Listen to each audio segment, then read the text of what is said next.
Hello and welcome to the Luscious Living Podcast. I'm your host, Celine Bilgin, holistic nutrition consultant and the founder of Luscious Living, where personal growth meets wellness.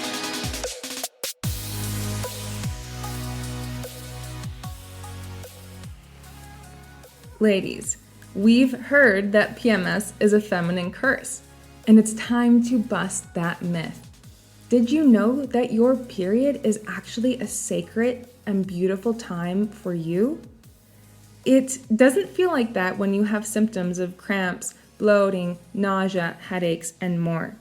And I'm here to tell you it does not have to be that way. Did you know that you can use nutrition to ease those symptoms? Did you know that you have 4 different phases of your menstrual cycle? Yes, you can learn to optimize each of these phases and really understand your body and understand why you're more motivated in some times of the month and more excited to work out or more wanting to stay in, or you are just more intuitive in certain phases as well. Learn to understand your body, love yourself even more. This is all talked about in my best-selling book, The Painless Period Guide. Grab a copy for you and a friend. The link to purchase is in the description. Hello, beautiful human. Thank you for being here and tuning in.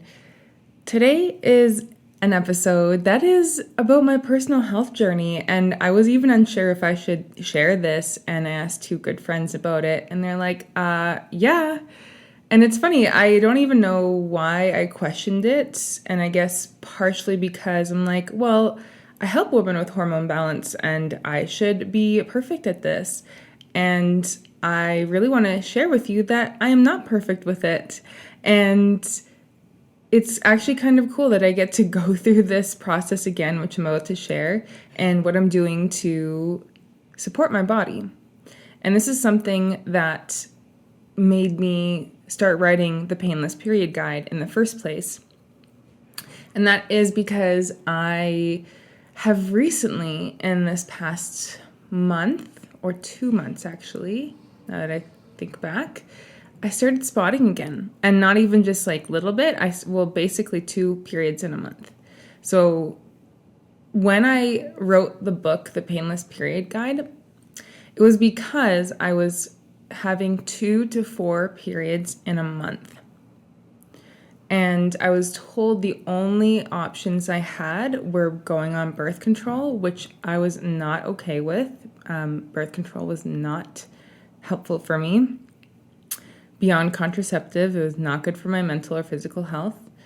Or it was to take my uterus out, which is not an option either.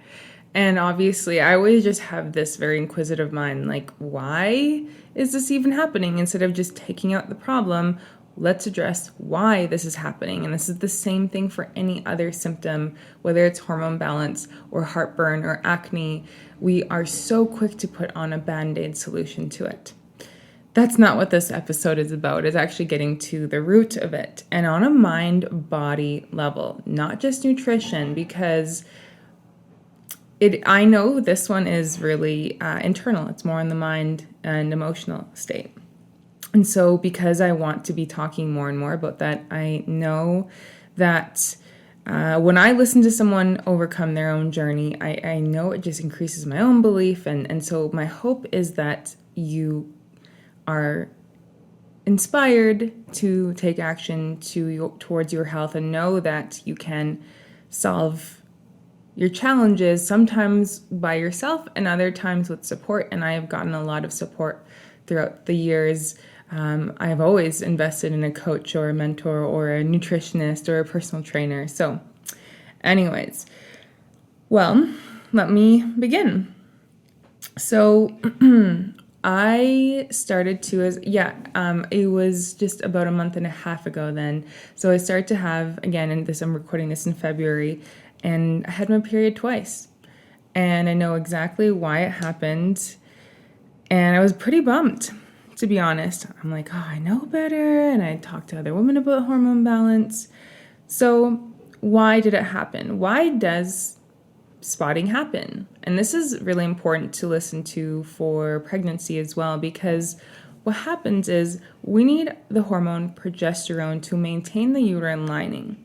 And if we don't have enough progesterone, then we end up having multiple periods or miscarriages even. So progesterone is key. So what impacts progesterone? There's a phenomenon called the pregnenolone steal.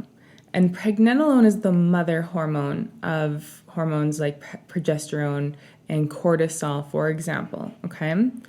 And when the body is in survival or stress mode chronically, the resources go to cortisol, of course, to help the body survive over fertility. The body's always going to go in survival mode. It's pretty freaking amazing in that way.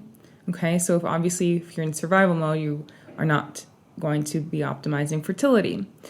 And so that's what's happening. So resources are going to cortisol over progesterone. So we don't have enough progesterone to maintain, again, the uterine lining. Progesterone, it's almost this vicious cycle because it actually is almost like an anti-anxiety hormone as well. And so it's not just in your head if you're spotting and you're just feeling anxious or off, because you also don't have enough progesterone, okay? Why else you can have limited progesterone is when we have high estrogen. And this is something I see very, very commonly.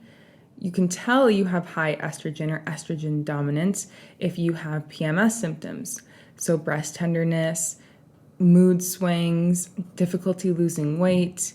If you have fibroids, for example, even we have, I'm just blanking on the word right now for some reason, endometriosis is actually also linked not only to estrogen dominance, but that is definitely a factor, as well as different breast and ovarian cancers, okay?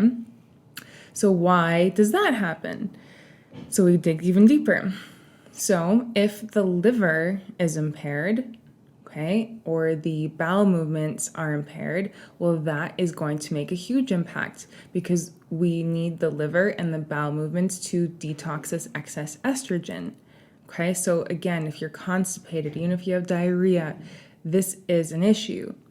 And liver, you can tell if you are kind of clogged up or sluggish in the liver, if you're getting acne, if you have headaches, if you find yourself irritable, for example, there is a very much emotional link to that as well. Okay, and on top of that, we have something called xenoestrogens that is unfortunately everywhere in the water, in conventional beauty and makeup and household products, plastic water bottles, paint, pesticides. So as you can tell, pretty much everywhere. So this is why it is very important to really switch to natural products. Okay, because what happens is these xenoestrogens mimic estrogen in the body. So then not only do we have naturally occurring estrogen, but then we have xenoestrogens, and the body thinks that it's estrogen as well. So this is actually also very important for men. So again, you can start to have more natural products, natural makeup, natural household detergent, soap, laundry, that kind of stuff. And yes, if you look at the FDA, they're going to say this is okay in small quantities, like if you look at the ingredient list. Well, think about it.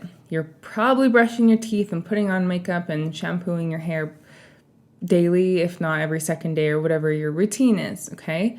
And then that is a daily, and then it's small amounts, and then all the other products that we use. So it adds up. And the body has a hard time detoxing it, again, especially if the liver and the bowel movements are impaired. So big connection. And also bowel movements, even if you're not constipated, but you're just not feeling like you fully emptying. So those are critical. Okay. And so when I look at my own journey in this past little bit, I know that it's not as related to estrogen dominance because I have had zero PMS symptoms, barely even, other than the regular fatigue, and it has been more fatiguing actually because of the iron and blood loss there. But other than that, no symptoms there, okay? And everything else is kind of humming along as it should, and I've really optimized that throughout the years. And this one really was a matter of stress and chronic stress. So I would, if someone asked me, are you stressed out? I would say, yeah. But I do have some clients who like will have 3 kids and a job, and they're like, I'm not stressed, Celine. And of course, that's for each one of us to gauge and have that self-awareness. But yeah, I was stressed out. It is 2022. Things are a little crazy in the world.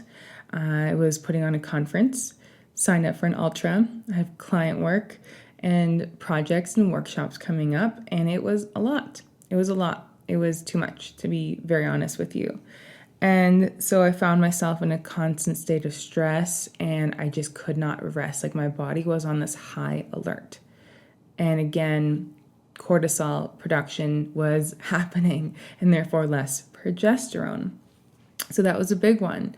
And I just want to make a note on, I am very much accomplishment oriented. So, my first ultra, for example, which actually after my having a period again, I knew I need to make some changes. So I pushed the ultra part out and just running the 21K.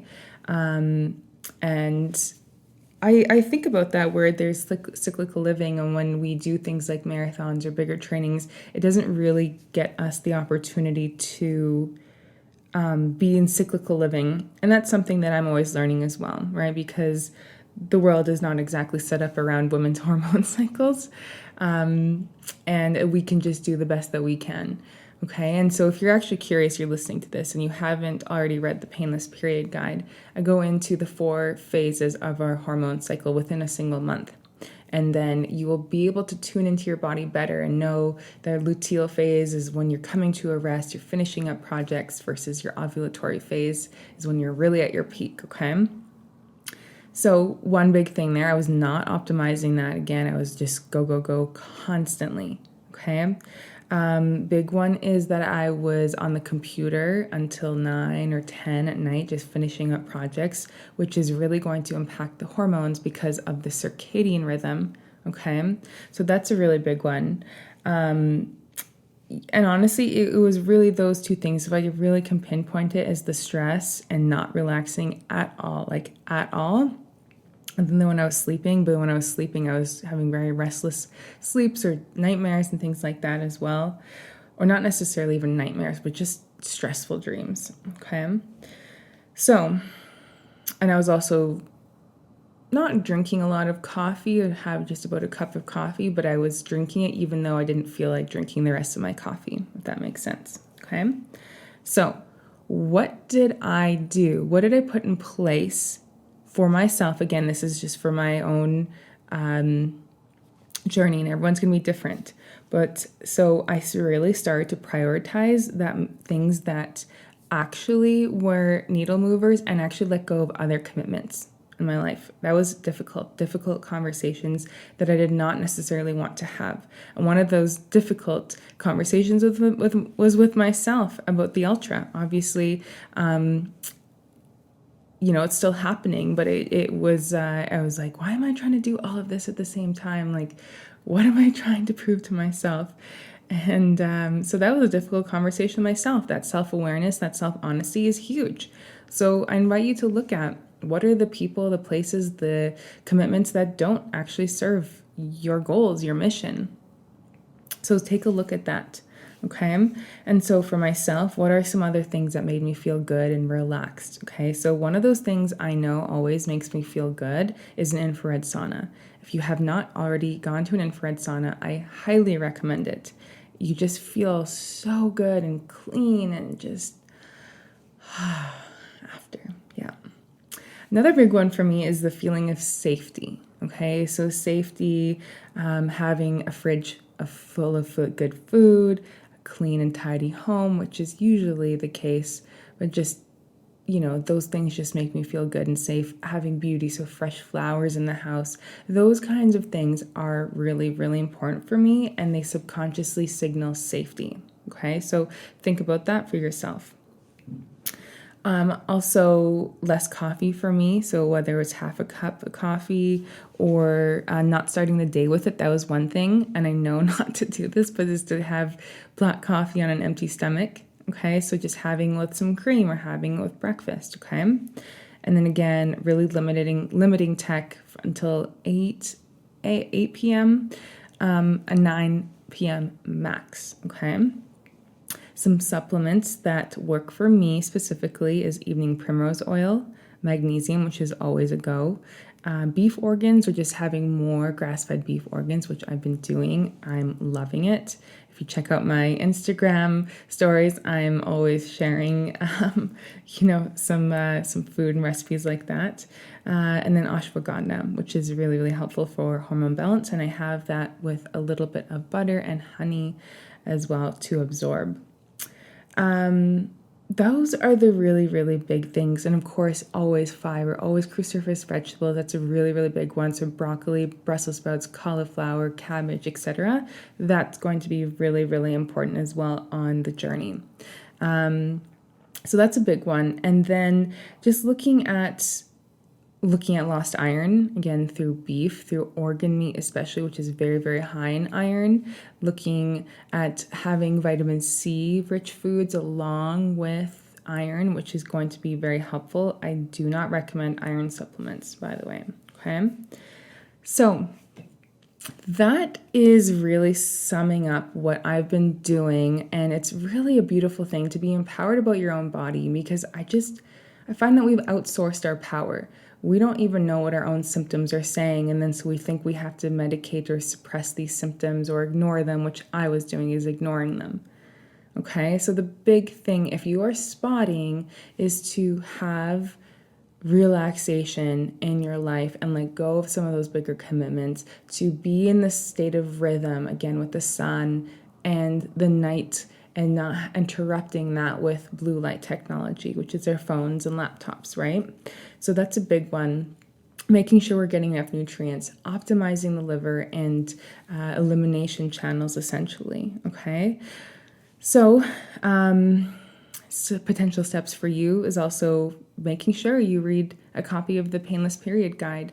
And I am obviously such a big promoter of my book because I know it's so helpful, and I know that I wish I had something like that on my journey. Even if you don't have painful periods, something to read and say, okay, this is the basics, and because it's a very, very simple book to read, and then you pass it on to a friend or a girlfriend, right? And remember, increasing fiber. Okay, we need fiber to help the bowels move, as well as for gut bacteria. Increasing bitter foods for the liver, and adding fermented foods like kimchi, sauerkraut, pickles. But make sure they're not in the grocery store aisle because they're pasteurized. You want them to be unpasteurized, and you can usually find this in the refrigerated section. So that's what I had for you today. I will keep you posted. I know that I have done this once, especially when I was having 4 periods, and can go to 1 period and then not have any PMS, which is how I ended up writing the book. So I'm going to keep you posted. I appreciate you listening. Share this with a friend if it calls to you, to just know that she's not alone and that spotting is not normal, okay? So you deserve so much better. And remember that any sort of sign the body's giving you, whether it's acne or heartburn, brittle hair and nails, headaches, your body's speaking to you. Are you listening? And it's okay to sometimes listen after you've ignored it, even for years. But begin that relationship with yourself. Pause and look at, why am I feeling so tired? Why am I feeling frustrated? Why am I feeling depleted? Why is my skin showing up in rashes or eczema? You deserve to feel amazing in your body. My love to you. Thank you so much for listening, and I will see you next time. Thank you so much for tuning in. Please give the show a 5-star review if you feel like you learned something new today. All of the mentioned links will be in the show notes. And also, are we connected on Instagram? Find me over at _lusciousliving_ and come say hi. See you next episode.